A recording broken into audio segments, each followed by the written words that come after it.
chcesz się przeprowadzić do Hiszpanii, podjąłeś taką decyzję, ponieważ masz tu już jakiś lokal, czy to własny apartament, mieszkanko, czy to wynajem długookresowy. Ale jesteś emerytem, emerytką, może szerzej, pobierasz świadczenie z ZUS-u. Na przykładzie emerytury jesteś polskim emerytem, chcesz przenieść swoje świadczenie do Hiszpanii i czy ono będzie większe, czy ono będzie takie samo, a może będzie mniejsze niż w Polsce. Zakładam, że masz w Hiszpanii już jakieś lokum. O tym, jak sobie takie lokum kupić, nakręciłem już film, zapraszam do obejrzenia. Po to, żeby to zrobić, to oczywiście trzeba mieć numer NIE, o tym też już mówię. Jest to bardzo prosta procedura, można załatwić to w Polsce, można załatwić to w Hiszpanii. Wypełnia się formularz, dostaje się numer NIE, ale uwaga, numer NIE to nie jest dokument, to jest numer. Dzięki temu możemy nabyć nieruchomość w Hiszpanii, załatwić sobie konto bankowe. Do tego jest potrzebny ten numer. Dzisiaj pójdziemy krok dalej. Dzisiaj chcę opowiedzieć, jak wygląda cały proces, cała procedura przeniesienia się z emeryturą i z pobytem do Hiszpanii. Oczywiście to nie jest procedura, której nie można odwrócić. To nie jest bilet w jedną stronę. Można się przenieść do Hiszpanii na pewien czas, pobierać tam emeryturę, rozliczać się tam z podatków, ale po jakimś czasie można wrócić, można tam wszystko sprzedać, wrócić do Polski. To jest zawsze odwracalne. Hiszpania jest rajem dla emerytów i to jest bezdyskusyjne. To widzimy na plażach, to widzimy na promenadach. Jest mnóstwo osób z całej Europy, coraz więcej Polaków, ponieważ gonimy Hiszpanię, gonimy Zachód, jeżeli chodzi o poziom życia. Prawdopodobnie Hiszpanów dogonimy jeszcze w tej dekadzie. Kto wie, czy nie będziemy od nich bogatsi. Dlatego decyzja o przeniesieniu się i pobieraniu świadczenia emerytalnego czy świadczenia z ZUS-u w Hiszpanii nie jest taka niemądra. Tam jest super fajny klimat, możemy korzystać przez cały rok praktycznie z plaży, ze spacerów. Ale oczywiście chcemy zachować wszystkie swoje uprawnienia, na przykład darmową służbę zdrowia. A w Hiszpanii służba zdrowia jest na wyższym poziomie niż w Polsce. Wiem, ponieważ mam doświadczenie, może nie osobiste, ale moja wnuczka i mój znajomy, który mnie tutaj odwiedzał, potrzebowali opieki medycznej, znaleźliśmy się w szpitalu i to zadziałało naprawdę bardzo dobrze. Więc mogę potwierdzić, że służba zdrowia działa w Hiszpanii dobrze. A więc założenie jest takie, że mamy już tutaj swój lokal, mamy ten numer NIE. Dzisiaj zobaczymy, jakie kroki należy wykonać, żeby przenieść swoją emeryturę i otrzymać tą rezydenturę w Hiszpanii. To się oczywiście nie dzieje tak szybko. Po to, żeby otrzymać tą rezydenturę w Hiszpanii, to może minąć 3 miesiące. Dopiero po 3 miesiącach pobytu będziemy się mogli o to ubiegać. Ale tą procedurę należy zacząć i w Polsce, a dokończyć ją w Hiszpanii.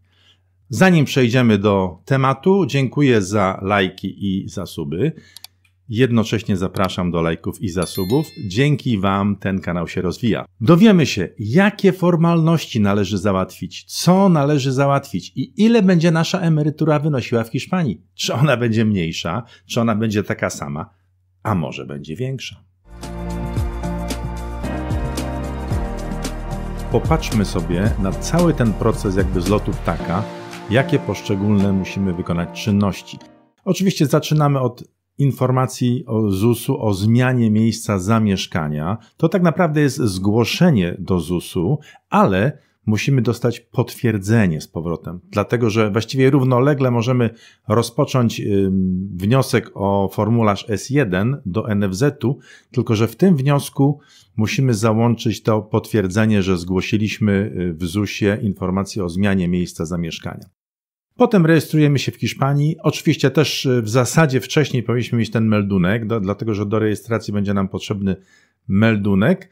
Potem załatwiamy sobie kartę zdrowia, czyli tak naprawdę rejestrujemy to, co dostaliśmy z NFZ-u, czyli ten formularz S1. Na tym formularzu musimy od razu umieścić instytucję, w której będziemy to rejestrować w Hiszpanii, czyli ten hiszpański NFZ. To musimy od razu tam umieścić. Tutaj mam założenie konta bankowego, natomiast oczywiście konto bankowe w zasadzie powinniśmy mieć, bo mamy już tam albo lokal, albo jakiś najem długoterminowy. Natomiast ja chcę powiedzieć o takiej alternatywie, czyli o bankach internetowych. Ja oczywiście nie namawiam nikogo, żeby założył sobie konto tylko i wyłącznie w banku internetowym. Jeżeli ktoś jest zadowolony ze swojego konta obecnego w banku, nie wiem, Caixa, Sabadell czy jakimś innym, to oczywiście niech się tego trzyma. Natomiast istnieje alternatywa, istnieją banki internetowe i o tym też trzeba wspomnieć. Dlatego tutaj jest też to założenie konta. I na końcu dowiemy się, ile nasza emerytura będzie wynosiła w Hiszpanii, dlatego że w ZUS-ie jest możliwość, żeby nam ZUS przelewał tą kwotę brutto, ale zaraz spojrzymy na strony www ZUS-u z informacją, jak to wygląda, tak? O czym nas ZUS informuje. Zobaczmy. No właśnie, mamy stronę ZUS-u i tutaj jest informacja o tym, że oczywiście mamy umowy międzynarodowe, jesteśmy w Unii Europejskiej. Państwa, do których możemy przekazywać świadczenia, no to także jest Hiszpania, tak? Oczywiście trzeba wypełnić ten formularz o emerytury, w tym emerytury pomostowe, czyli wszelkiego typu świadczenia w ZUS-ie. Tutaj trzeba wypełnić ten formularz, trzeba go pobrać ze strony ZUS-u, zaraz zobaczymy, jak ten formularz wygląda, no i środki mogą być przelewane na konto zagraniczne. I co jest ciekawe, że w zależności od właśnie tych umów międzynarodowych to mogą być kwoty brutto, czyli możemy, ponieważ mamy z Hiszpanią umowę międzynarodową, to poprosimy ZUS, żeby nam przelewał kwotę brutto, a my się potem będziemy w tej Hiszpanii sami rozliczać. No właśnie, jak taki formularz ZUS wygląda? No to jest formularz, gdzie oczywiście trzeba podać swoje wszystkie dane, PESEL, tam dokumenty, daty urodzenia, adresy, nazwiska, to są oczywiście rzeczy, które zawsze się w formularzach podaje, ale też musimy podać ten adres po zmianie miejsca zamieszkania, czyli adres w Hiszpanii i tutaj nasz zagraniczny rachunek bankowy, czyli ten hiszpański rachunek bankowy zaczynający się od ES. No oczywiście musimy podpisać się pod tym formularzem z datą i to praktycznie jest wszystko. Możemy go oddać osobiście, możemy to zrobić poprzez stronę ZUS-u, także to w ten sposób możemy wysłać. No, mając potwierdzenie z tego ZUS-u, idziemy do NFZ-u i tutaj na stronie NFZ-u też jest informacja, że możemy nasze świadczenia przenieść za granicę, czyli możemy korzystać na podstawie tego dokumentu S1. No, warunki, masz prawo do świadczeń. No oczywiście mam prawo do świadczeń, jestem ubezpieczony w ZUS-ie. Jeśli ZUS wypłaca Ci rentę emeryturę, no wypłaca mi rentę emeryturę, także wydajemy dokument S1. Natomiast zaraz zobaczymy, co jest w tym wniosku, bo to też jest istotne, jak wygląda ten wniosek i jak ten wniosek wypełnić. No tutaj sobie na stronie NFZ-u możemy jeszcze dokładnie zobaczyć jakieś szczegóły, które nas oczywiście interesują. No to teraz zobaczmy, jak wygląda sam wniosek, bo to jest też tutaj dosyć ciekawe. Jak wygląda sam wniosek? Wniosek wygląda standardowo, no musimy podać też swoje dane, jesteśmy osobą ubezpieczoną. Natomiast musimy oczywiście podać ten kod instytucji, czyli instytucji w Hiszpanii, to jest ten hiszpański NFZ i to musimy tam w tym wniosku oczywiście podać. I też kolejna rzecz jest istotna, że musimy podać to potwierdzenie z ZUS-u o zgłoszeniu zmiany miejsca zamieszkania, tak, że po prostu ZUS nam to musi potwierdzić i w ten czas informujemy NFZ, że jesteśmy na tym etapie, że tak powiem, załatwiania i dostajemy wówczas S1 dla naszej nowej jak gdyby organizacji, instytucji, w której będziemy korzystać z opieki medycznej, czyli hiszpańskiego NFZ-u. No teraz jeszcze rzut okiem, jak wygląda nasz formularz EX18. To jest ten formularz, to są 2 strony raptem, gdzie też informujemy o naszych oczywiście danych, o naszym adresie zamieszkania. Tutaj musimy mieć już to zameldowanie.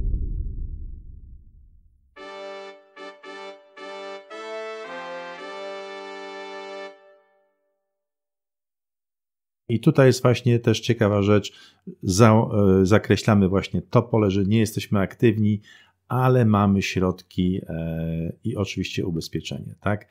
I na tej podstawie hiszpański urząd wydaje nam ten dokument, czyli tą rezydenturę. Czyli to jest ten Certificado de Registro, czyli to jest nasz dokument w Hiszpanii. Jesteśmy rezydentami, tym dokumentem się możemy tam posługiwać. Mając to, załatwiamy sobie oczywiście kartę zdrowia. Karta zdrowia to sobie załatwiamy, to musimy zarejestrować ten nasz dokument S1, który dostaniemy z NFZ-u w lokalnym, tak zwanym Centro de Salud. To musimy się zorientować tam, gdzie będziemy. To jest jakiś lokalny Centro de Salud i tam po tej rejestracji tego dokumentu S1 otrzymujemy tak zwaną tarjeta sanitaria, czyli to jest ta nasza karta zdrowia, z którą możemy korzystać z bezpłatnej służby zdrowia w Hiszpanii. Zaczniemy naszą analizę od emerytury w wysokości 3,5 tysiąca złotych brutto. Jest to kwota zbliżona do średniej krajowej, ale oczywiście musimy sobie zdawać sprawę, że większość emerytów pobiera świadczenia w wysokości niższej niż 3,5 tysiąca. Ta średnia to jest tylko średnia, ale musimy przyjąć jakieś założenia, musimy wziąć jakąś kwotę. W związku z tym bierzemy te 3,5 tysiąca brutto i spójrzmy, jak wygląda to w Polsce. Mając 3,5 tysiąca złotych brutto, płacimy od tego składkę zdrowotną w wysokości 9%, ale od kwoty brutto. Podstawa opodatkowania to jest nasza emerytura razy 12 minus kwota wolna od podatku, która wynosi w Polsce 30 tysięcy. Od tego wyliczamy podatek, mamy podstawę opodatkowania, wyliczamy podatek i od naszej emerytury brutto 3,5 tysiąca odejmujemy podatek i odejmujemy składkę zdrowotną i zostaje nam raptem 3065 zł. Jak to teraz będzie wyglądało w Hiszpanii? Zaczynamy od emerytury brutto 3,5 tysiąca. Musimy wziąć jakiś przelicznik euro. Tutaj akurat wziąłem 4,30. Obliczamy naszą emeryturę w euro, która będzie wynosiła 813,95. To weźmiemy do podstawy opodatkowania, ale w Hiszpanii powyżej 65 roku życia jest kwota wolna od podatku w wysokości 6700 euro. To sobie odliczamy od naszej emerytury brutto i mamy podstawę opodatkowania 3067,44. To będzie opodatkowane. I tutaj mamy teraz progresywne progi, ale my mamy próg 19%. My płacimy 19% od tej podstawy opodatkowania, w związku z tym rocznie wynosi to 582,81 euro. Miesięcznie podatek wynosi 48,57 euro i to odliczymy od naszej kwoty brutto i to na złotówki daje 3291,13. Czyli w Hiszpanii mamy wyższą emeryturę na rękę niż w Polsce, ponieważ w Polsce płacimy bardzo wysoką składkę zdrowotną, która się liczy od kwoty brutto. Popatrzmy sobie jeszcze na opcje banków internetowych, ponieważ jeżeli mamy konto w banku stacjonarnym, to jest OK. Jeżeli chcemy się przenieść do banku internetowego, to też mamy taką możliwość. Może powiem o dwóch bankach internetowych. Jeden z nich, Revolut, jest znany, ponieważ on też działa w Polsce. Drugi to jest N26, który działa, w Polsce chyba go nie ma, on działa w Hiszpanii.